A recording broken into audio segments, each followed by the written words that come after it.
जब तक इस देश में पब्लिक का गुलामी होगी, जैसा कानून सरकार जैसा विरोध जब तक नहीं होगा, जब तक ये ड्राइविंग लोग इस सरकार से नहीं होगी और जब तक ये हुकूमत से नहीं करेगा तब तक अभी तो हालत जागृति और जागृति जब आएगी जब हमारा कंसेप्ट क्लियर हो कि हम खड़े कहाँ हैं, किसके साथ और कौन हमारा दुश्मन है, कौन हमारा मित्र है, ये क्लियर करना पड़ेगा।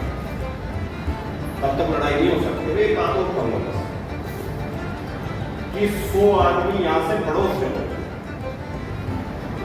100 8 दिन का कैंप लगा ले, पड़ोस एक कमरा लेते हैं जाके किसी और किसी छोटे के घर में डालने से 100 आदमी करो और 8 दिन पड़ोस में रहो, कुछ मत करना, केवल गांव में घूमना, लोगों से मिलना।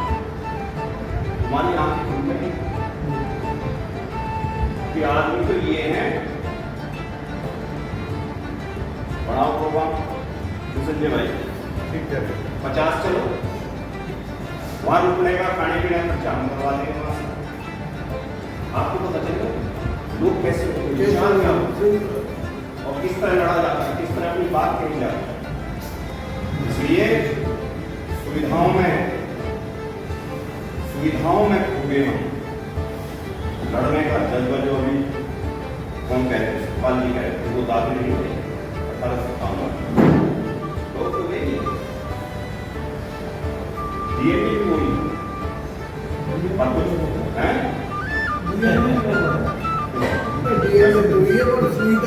सुविधाओं के हिसाब से बताते हैं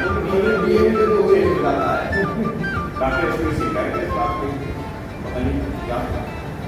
इसलिए मैं यही कहना चाहता हूँ कि जो केसेस जैसे लोग दोबारा में पैदा करने पड़ेंगे तब हमारा हमें रास्ता मिलेगा, तभी हमारी समस्याओं का समाधान होगा और गिड़गिड़ाने से काम नहीं चलेगा, दाखिले से काम चलेगा। गोयन गंदे भी आगे बंद करने के यहाँ गाँव के लोग और इसके खिलाफ हमें लड़ना, अब वो लड़ते गए, अकेले गए तब भी लड़ते गए। 1800 आंदोलन जो हुआ उसके पीछे जो भी साथ और जितनी लड़ाइयाँ हम लोगों ने लड़ी यहाँ वो 3 लोग बैठे और तमाम लोग बैठे तो उनका यही हो कि 2M दर्जे का नागरिक जीवन का रहना चाहिए, तो मैं ये 2M दर्जे का बना देंगे।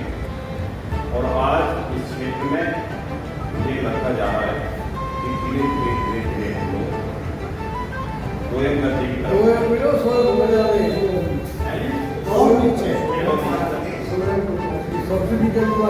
एक उदाहरण है उनका। एक बार हम नोएडा यूनिवर्सिटी में गए, 1 मिनट दिन में नोएडा यूनिवर्सिटी में गए, किसानों की समस्याओं को ले गए तो कोई से ने हमने कार्ड दिया, एक भाई मेरा कार्ड था या किसी का था का और वो जो थी चेयरमैन की लेडीज उन्हीं का कार्ड था।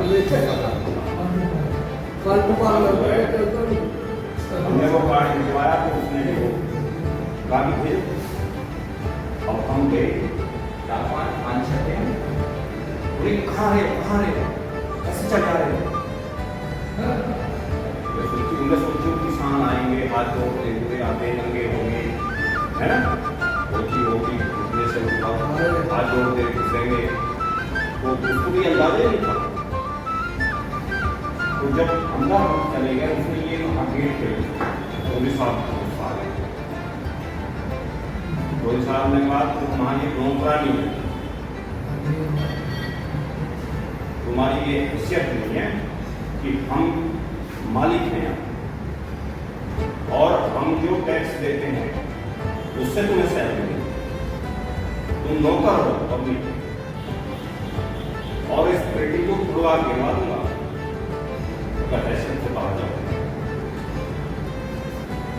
4-5 आइए सबसे बैठे उसके पास गिड़ाने लगे, छिक्या के और हाथ जोड़ो, क्या बताओ क्या बात, तुमने कहा कैसे? तो ऐसे शेर और मर्द लोगों की जरूरत है। और केसरी सिंह ने कभी अपना स्वार्थ आगे नहीं रखा जीवन में। आज लड़ाई वो है, आज लड़ाई ये है। एक बात और कहूंगा, देखो इस देश में 3 विचारधारा लोग चले गए, कोई बात नहीं। एक विचारधारा आरएसएस की है, एक विचारधारा बांग्लादेश की है,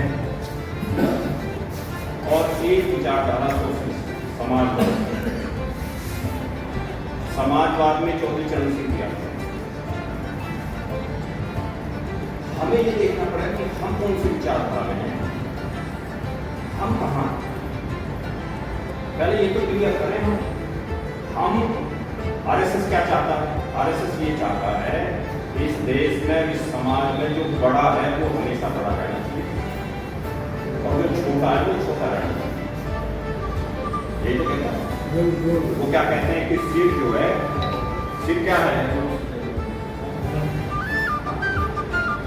और हाथ क्या है, पेट क्या है,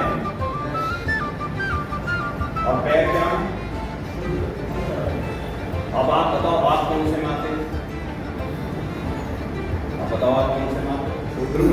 तो आने तो सिर में चाहिए पर नीचे कौन से माने चाहिए, सूत्री है और सूत्र में सूरी है। तो सूत्र कहाँ रहना चाहिए, नीचे रहना चाहिए।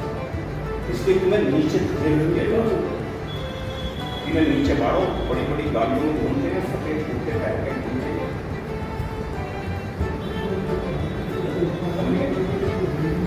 ये आधे कपड़े में रहने चाहिए, ये 3 हील बनने चाहिए। ये चाहते हैं, आपके चेहरे में खुशी देखना नहीं चाहता। और बामसेफ क्या चाहता है, बामसेफ ये चाहता है कि जो नीचे है वो भी बराबर होना चाहिए। बंटवारा ऐसा होना चाहिए, ऐसे नहीं। तो ये समाजवाद कहता है। तो हम मन में क्या है, हम तो पूरी कोर से नागर साहब, प्रमुख साहब, ये जो आप बात कह रहे हो आपने बहुत बड़ी बात कही, लेकिन क्या हम उनसे तैयार हैं